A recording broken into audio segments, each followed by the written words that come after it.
कभी कभी हमारे जीवन में अचानक से वित्तीय संकट आ जाती है। अचानक से बहुत से पैसे की आवश्यकता पड़ जाती है। हम घबरा से जाते हैं, समझ नहीं आता क्या करें। अचानक से ऐसे पैसे की आवश्यकता, हमने तो बड़ी मेहनत करी थी, अच्छे पैसे भी कमाए थे, सब कुछ अच्छा खासा चल रहा था। फिर अचानक से जब पैसे की आवश्यकता पड़ती है और पैसे नहीं मिलते या पैसे हमारे पास अवेलेबल नहीं होते तो मन घबरा सा जाता है, सुकून छिन जाता है।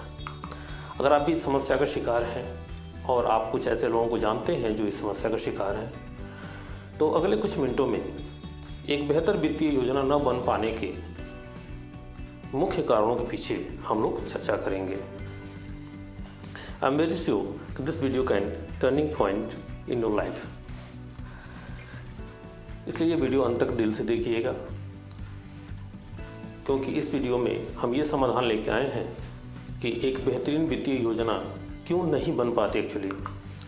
नमस्कार दोस्तों, मैं संजय बर्नवाल, आपका दोस्त, आपका इंश्योरेंस एडवाइजर। दोस्तों, आज हम लोग बात करेंगे फैमिली वेलफेयर इकोनॉमिक्स के बारे में। मैं बहुत श्योर हूँ कि ये वीडियो आपको बहुत फ़ायदा देने वाला है। दोस्तों, आपने मशहूर इकोनॉमिस्ट मिस्टर एडम स्मिथ का नाम जरूर सुना होगा। ये एक स्कॉटिश इकोनॉमिस्ट थे। इन्होंने एक बुक लिखी थी द वेल्थ ऑफ नेशन। इन्होंने एक और बुक लिखी थी फैमिली वेलफेयर इकोनॉमिक्स। आज हम लोग इसी फैमिली वेलफेयर इकोनॉमिक्स बुक से एडम स्मिथ के एक थियरी पर बात करेंगे। तो एडम स्मिथ की ये थियरी एक्चुअली है क्या? उन्होंने अपने इस बुक में 7 C's नाम का एक थियरी, एक कॉन्सेप्ट दिया था, जिसको हम लोगों ने बहुत आसान भाषा में हम लोग इस वीडियो में डिस्कस करेंगे। उसको आसानी समझने के लिए मैं आपसे एक सवाल पूछूंगा कि आप क्या करते हैं? बिजनेस करते हैं, जॉब में हैं, प्रोफेशन में हैं? सपोज आपने कहा कि हम बिजनेस में हैं। मेरा एक और सवाल कि आप ये बिजनेस क्यों करते हैं? या जॉब में हैं तो आप ये जॉब क्यों करते हैं? या किसी प्रोफेशन में है तो क्यों करते हैं? आपका जवाब होगा ऑफ कोर्स पैसे कमाने के लिए, और क्या। ये है एडम स्मिथ का पहला सी, और that is creation of income. Income के लिए, इनकम बनाने के लिए, पैसे कमाने के लिए हम बिजनेस, जॉब या प्रोफेशन में होते हैं। ये इनका पहला सी है। द नेक्स्ट सी, उस इनकम को हम फिर कंजप्ट कर जाते हैं, कंज्यूम कर जाते हैं। जो हम पैसे कमाते हैं वो हम कंजप्ट कर जाते हैं। अगर हम 10,000 रुपये पर मंथ कमाते हैं तो हमारा जो कंजप्शन होता है, खर्चे होते हैं, 10,000 के हिसाब से होते हैं। ये तो हम सबको पता है। 20,000 होते हैं। अगर हमारी इनकम 20,000 है तो हमारा एक्सपेंस भी 20,000 हो जाता है। अगर हमारी इनकम 1 लाख पर मंथ है तो हमारा एक्सपेंस भी 1 लाख पर मंथ को कंज्यूम करता है। That is the second C of mister Adam Smith. तो अगली सी की बात करेंगे। कंजप्शन ऑफ इनकम में क्या क्या आएगा वो भी हम लोग देख लेते हैं। घर के खर्चे आ जाते हैं, स्कूल के बच्चों के स्कूल के फीस के खर्चे आ जाते हैं, दवाओं के खर्चे आ जाते हैं, शॉपिंग के खर्चे आ जाते हैं, और भी बहुत से खर्चे होते हैं। तो हम नेक्स्ट सी, इनके 4th सी की बात करेंगे। That is conservation of income. Means कि हम इनकम करते हैं और फिर उसको कंज्यूम करते हैं। कंज्यूम करने के बाद अगर बचता है तो इन द लास्ट प्रायोरिटी हम लोग उस इनकम को कंजर्वेट करते हैं, यानी कहीं सेव करते हैं। Have you noticed one thing? हमने बहुत महत्वपूर्ण 3rd सी छोड़ दिया। ज़्यादातर लोग इस महत्वपूर्ण 3rd सी को छोड़ देते हैं। बहुत कम लोगों का ध्यान इस महत्वपूर्ण 3rd सी पे जाता है। तो वो छूटा हुआ 3rd सी एक्चुअली है क्या? That's continuation of income. Income की कंटिन्यूटी बनी रहे। ये हमारा इनका एडम स्मिथ का 3rd सी, तीसरा कॉन्सेप्ट है। क्या ये इम्पोर्टेंट है? क्या ये वास्तव में बहुत इम्पोर्टेंट है? क्या ये बहुत बहुत बहुत इम्पोर्टेंट है? जी हाँ दोस्तों, आपने कभी सोचा है कि हमारे या हमारे परिवार के आय के नुकसान के क्या एक्चुअली कारण होते हैं? हमारे परिवार में जो भी नुकसान होती है, आय की नुकसान, जैसे अभी पैंडेमिक सिचुएशन में अचानक से हमारे आय ब्रेक हो गए थे, सारे स्टॉप हो गए थे। तो ये नुकसान के एक्चुअली क्या क्या रीजंस होते हैं मेन, वो देखते हैं।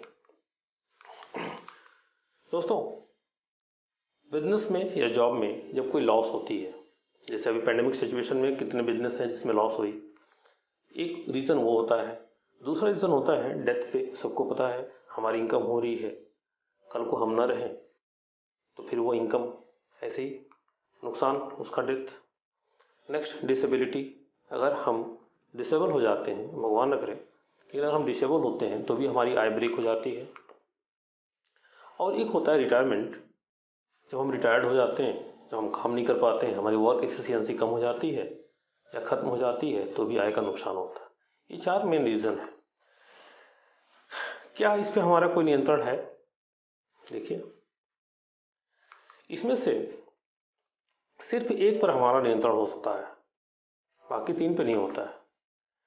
3 नुकसान स्थायी होते हैं, होके रहते हैं, और वो व्यवसाय के नुकसान पे हमारा नियंत्रण हो सकता है, क्योंकि हम व्यवसाय में लॉस करते हैं तो फिर उसके बाद उसको रिकवर करने की कोशिश करते हैं। लेकिन डेथ, डिसेबिलिटी, विकलांगता या रिटायरमेंट, इस पे हमारा अधिकार नहीं होता। ये the formula of continuation of income, कि अगर हम अपनी इनकम को कंटिन्यू करना चाहते हैं तो उसका फार्मूला क्या है? एडम स्मिथ के अनुसार आय की निरंतरता का सूत्र, हमारा monthly income annual income multiply by 100 divided by 6 equals to हमारा लाइफ इंश्योरेंस। उदाहरण समझते हैं। अगर हमारा एनुअल इनकम सपोज 12 लाख है, multiply by 100 divided by 6 equals to 2 CR, 2 crore.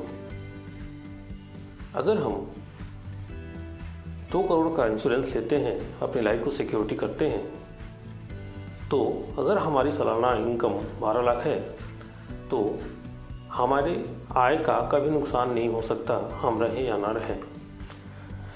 एक व्यक्ति जिसका मंथली इनकम 1 लाख से है, उसका कम से कम 2 CR का, 2 करोड़ का इंश्योरेंस होना चाहिए। उसके बाद हमारे रहने ना रहने पे कभी भी हमारे परिवार में इनकम की कंटिन्यूटी नहीं रुकेगी और इनकम बढ़ता जाएगा, सर्वाइव होता जाएगा।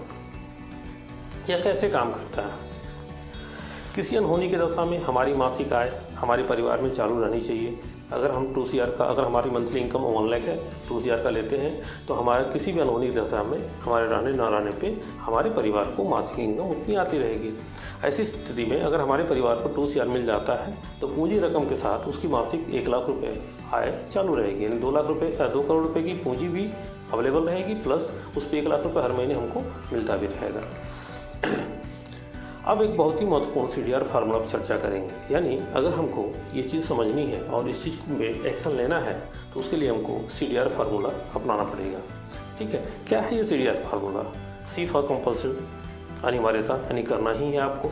आप करेंगे तो भी वो पैसे की आवश्यकता पड़ेगी, नहीं करेंगे तो भी, यानी कि कंप्लीट है।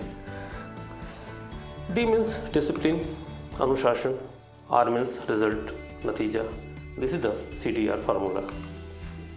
कैसे काम करता है, क्या कहा, क्या एक्चुअली इसका मतलब है कि हमें हमारे जीवन में, आपको ही पता है, हमें हमारे जीवन में किसी भी अच्छे मुकाम पे जाने के लिए हमको यह CDR फार्मूला अपनाना ही पड़ता है। जैसे हम उस बचपन में स्कूल भी जाते थे तो यही फार्मूला अपना के हम वहाँ पे स्कूल में अपनी शिक्षा ग्रहण की। व्यवसाय या नौकरी में भी यही फार्मूला अपनाया जाता है, the compulsion, discipline, then result. एक लोन भी है तो उसकी EMI भरने के लिए भी हमें इसकी ज़रूरत पड़ती है। अब यहाँ पे एक बहुत इंपॉर्टेंट चीज़ कि हमको एक्चुअली लाइफ इंश्योरेंस का महत्व समझना चाहिए और जानना ही चाहिए। एक लाइफ इंश्योरेंस का क्या महत्व होता है? इन्वेस्टमेंट करने के, निवेश करने के, सेविंग करने के ढेर सारे टूल्स मार्केट में अवेलेबल हैं, आपको ही पता है, सबको पता है। जैसे FD, RD, gold, mutual fund, property. लेकिन इन सारे टूल्स के लिए हमारा और हमारी आय का स्टेबल होना, स्थिर होना ज़रूरी है। हमें हमारे बिजनेस या प्रोफेशन या जॉब से मिलने वाली आय को स्टेबल करके ही हम ये काम कर सकते हैं। और उसके लिए, उस इस्टेब्लिशमेंट के लिए, उस आय के इस्टेब्लिशमेंट के लिए, हमारे जीवन के इस्टेब्लिशमेंट के लिए सबसे इम्पोर्टेंट चीज़ है दैट इज़ LIC। उसके बाद ये सारे टूल्स हैं। आगे की बात करते हैं थोड़ी। एक छोटा सा क्वेश्चन आपसे कि आपके पास सेविंग अकाउंट है? आप कहेंगे हाँ है। सोच के देखिए, क्या वो सेविंग अकाउंट है या विड्रॉल अकाउंट है? क्या उसमें हम हर महीने सेव करते हैं या आवश्यकता पड़ने पर घड़ी घड़ी निकालते भी रहते हैं? आप कहेंगे कि हाँ। एक्चुअली सेविंग अकाउंट क्या होती है और सेविंग अकाउंट कैसे मेंटेन करना चाहिए, ये हम लोग LIC के साथ यहाँ पे डिस्कस करेंगे। देखिए, actual saving account with LIC शुरुआत करने के लिए सबसे महत्वपूर्ण चीज़ हमको डिसीजन लेना है कि हाँ, हमको सेविंग करनी है, रियल में सेविंग करनी है, विड्रॉल अकाउंट वाला नहीं। अगर हमारे माता पिता हमारी शिक्षा के लिए उचित डिसीजन नहीं लिए होते तो क्या हम आज ऐसी स्थिति में होते? अगर हमने समय पे, उचित समय पे पैसा कमाने का निर्णय नहीं लिया होता, अपने करियर को सेटअप करने का निर्णय नहीं लिया होता, तो क्या हम ऐसी स्थिति में होते? यहाँ पे डिसीजन का बहुत ज़्यादा महत्व बढ़ जाता है। दोस्तों, हम अपने आय के नुकसान, मृत्यु या स्थायी विकलांगता की तारीख तय नहीं कर सकते। हमें नहीं पता होती ये कब होगा, कभी भी हो सकता। लेकिन रिटायरमेंट, सेवानिवृत्ति की तारीख पता होती है। हमको पता है कि हम 65 साल के बाद, आफ्टर 60 ईयर्स, आफ्टर 65 ईयर्स हमको रिटायर होना है। We have to retired. तो जो 4 रीज़न थे आय के नुकसान के, उसमें से एक रीज़न का डेट हमको पता होता है, इसलिए उस डेट के अकॉर्डिंग हम डिसीजन ले सकते हैं। तो क्या हम अपने बेहतरीन रिटायरमेंट प्लानिंग का डिसीजन ले सकते हैं? सोच के देखिए दोस्तों। मुझे पता है कि आपका जवाब होगा यस, हाँ ले सकते हैं। So let's move to 5th C। The 5th C is solution. क्या है इस डिसीजन का? That is check cash solution for all. यानी हमने डिसीजन लिया कि हमें अपने रिटायरमेंट की प्लानिंग करनी है, बस चेक या कैश। आप चेक का एक डिसीजन लीजिए, बाकी रिटायरमेंट प्लानिंग आपका एडवाइज़र देख लेगा। अगर फिर भी आप डिसाइड नहीं कर पाए इतना समझने के बाद भी, so let's see the 6th C। The 6th C is depend on child. हमें बच्चों पे डिपेंड रहना पड़ेगा। पूरी सृष्टि में एक ही प्राणी ऐसा है जो अपने बच्चों के भरोसे बैठा है, और वो है मनुष्य। दोस्तों, अगर हमारे बच्चे हमारे बुढ़ापे में हमारा ख्याल नहीं रखते हैं, भगवान न करे ऐसा हो, हम अच्छे संस्कार देते हैं उनके लिए, उनसे बहुत प्यार करते हैं, वो हमको सहारा जरूर देंगे। लेकिन अगर नहीं देते हैं देन, क्योंकि ऐसे एग्जाम्पल सोसाइटी में बहुत है। तो let's see the 7th C की 7वां C क्या है कि अगर हमारे बच्चे भी, अगर हमारे बुढ़ापे में हमारा ख्याल नहीं रख पाए, तो that is the last C of this video. That is depend on charity. हमको चैरिटी पे रहना पड़ेगा। इसमें इस चीज़ को मैं बहुत लंबा डिस्क्राइब नहीं करना चाहता। यहाँ हमें वो जीवन जीना होता है जो दुनिया चाहती है। हमें वो जीवन जीना है जो हम चाहते हैं।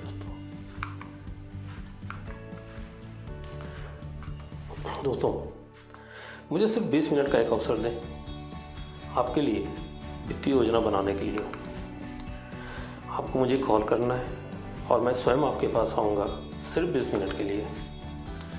मेरे तरफ से योजना खरीदने का कोई दबाव नहीं बनाया जाएगा आपको। अगर आपको सही लगेगा तो आप चेक देंगे, नहीं सही लगे तो एक कप चाय पियेंगे और खुशी खुशी वहाँ से चल लेंगे। मेरा काम है आपको एक समृद्ध भविष्य के लिए एक योजना के बारे में बताना। लेना ना लेना ये निर्णय आपका होगा।